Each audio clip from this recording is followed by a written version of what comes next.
Hello all, it's John again, the old geek, and it's time for another AD&D module review. This is one I've been looking forward to doing. An adventure that means something to me, ignites the nostalgic warmth, the adventure my mother bought for me when I was 13 as a reward for not biting my fingernails. It's S4, The Lost Caverns of Tsojcanth. Written by Gary Gygax and published in 1982, a version of The Lost Caverns of Tsojcanth was first used at WinterCon in 1976, and it was then known as The Lost Caverns of Tsojcanth. 6 years later, that tournament adventure was much revised and released as part of the S series. Those of you who are familiar with my channel may already have seen the videos I did about a poll I conducted in 2019. To find the greatest first edition module. This adventure won. As always, presentation first. It's sumptuous. Yeah, the brown cover might not be the best choice, but the cover art more than makes up for that. This image by Errol Otis is my favourite of all AD&D covers. It's why I agreed to stop biting my fingernails. Internal art is outstanding too. Most of the images are by Jeff Easley, and they add to the overall polished feel of the adventure. Text is well written and well presented. Box text is of the right length, and while there are a few typos, you do get the impression that the editor made an effort with this one. A far cry from so many other TSR works from the early 80s. Plus, you don't just get a 32-page adventure booklet. Yeah, hold on. That's one copy up there. Look, I've got another copy here because I'm greedy. 32-page adventure booklet. There is another one. This second booklet, filled with new monsters, spells, and magic items, information on magical symbols, and a useful monster roster for the adventure section too. Much of the stuff would then be repeated in Monster Manual 2 and Unearthed Arcana, but when the module was published it was all brand new. The whole package was great value. Set in Greyhawk, the plot of the adventure revolves around an evil archmage by the name of Igwilv. In later material she would become much better known by one of her aliases, Tasha. The introduction mentions her being long dead and introduces rumours about her secret treasures, believed to lie within the caverns, especially a potent artifact called Dowd's Wondrous Lanthorn.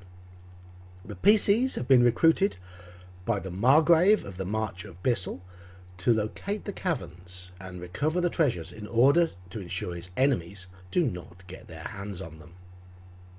The party need to trek up into the Yatil Mountains, find the caverns and work their way through 2 expansive levels to get the loot.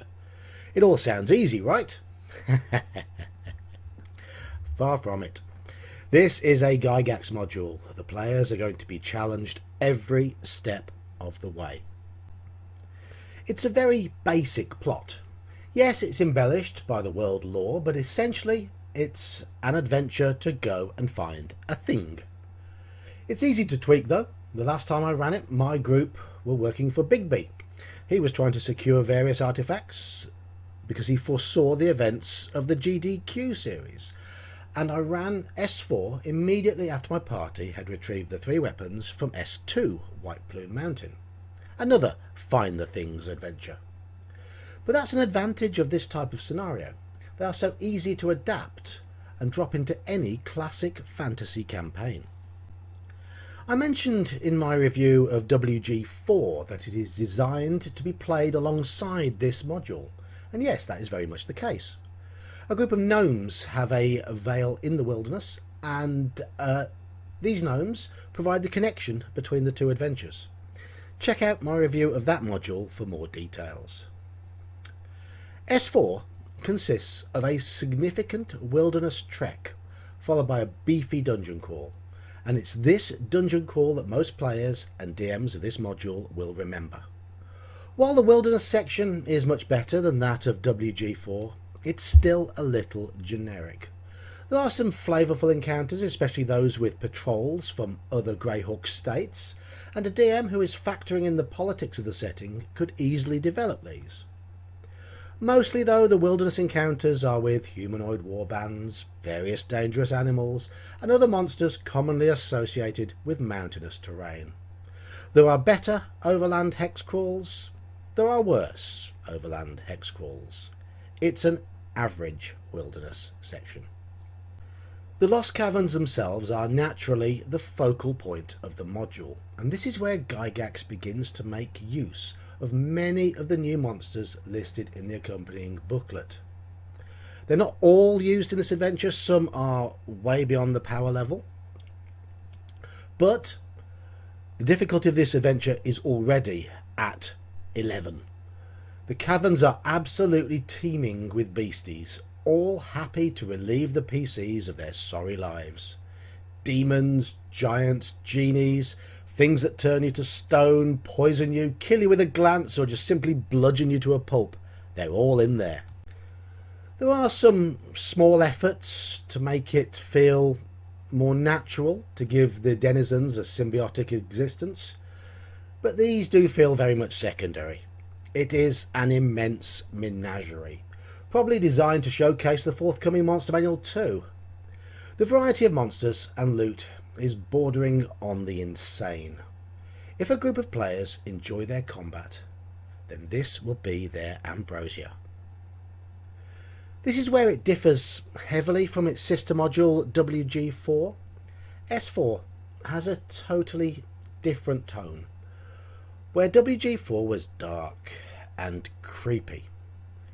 S4 is an action-packed fight fest. The two adventures are like chalk and cheese, but both fully achieve their aims. The dynamism of this adventure is further enhanced by the artwork, which depicts various key encounters with panache, especially this one. Many geeks of a certain age will know this picture, and the identity of the impossibly beautiful maiden, sleeping with her sword laid atop a body, softly illuminated by a glowing lanthorn. While many might find the relentless barrage of combat offered by the Lost Caverns of Tsojcanth highly satisfying, I can understand how it might feel a little hollow to some.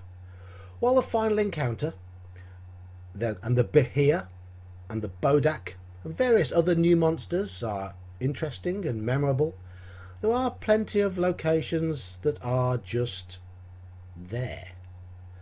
Thankfully, there are some dastardly magical traps and puzzles that bring a little more variety to the balance of play, and these are well crafted and just as deadly as the monsters. As I said earlier, those that took part in my poll awarded this module the highest honour. I do doubt though that many of those voting would have placed this as their personal number one. It's just that its main rivals so often polarised opinion, and comments about S4 were almost universally positive. Thus it seemed to win the poll by being in everybody's top 10. And it's easy to see why too. It marked a high point in TSR's production standards. It was one of the last true old-school dungeon crawls that focused on fun and challenge above story and logic. It brought some great new monsters into the game, so it's only natural that so many ageing fans of first edition AD&D will have very fond memories of S4. The sheer volume of combat encounters will almost certainly have produced stories that endured. My own group played it about 3 years ago, and one of them, just a couple of weeks ago, recanted the tale of how they used a reverse gravity spell to annihilate a massive hobgoblin warband in the wilderness near the caves. I remember the party's monk being chomped and stomped by the hill giant and his pet stag beetle, and then the cavalier's prize suit of armour being blown to smithereens in the module's final encounter. So, is it the greatest first edition module ever? No, I don't think so. Do I love it to bits? Yes, absolutely. In places, it's an illogical menagerie. But there are masses of new monsters for the DM to learn. Yes, it's a challenge, but it gives the combat variety. It's brutally challenging. Everything is out to kill the party, relentlessly so. But what did we play AD&D for back in the day? To have fun with friends, rolling dice, slaying beasties and taking their loot. And that is precisely what S4, The Lost Caverns of Tsojcanth, offers. Rating time, and I think it's fair to give it exactly the same rating as I gave WG4. 2 adventures existing together in harmony. Play them both. Enjoy their differences. Forgive their imperfections. Embrace their challenges. 8.5 out of 10. Thanks for watching once again.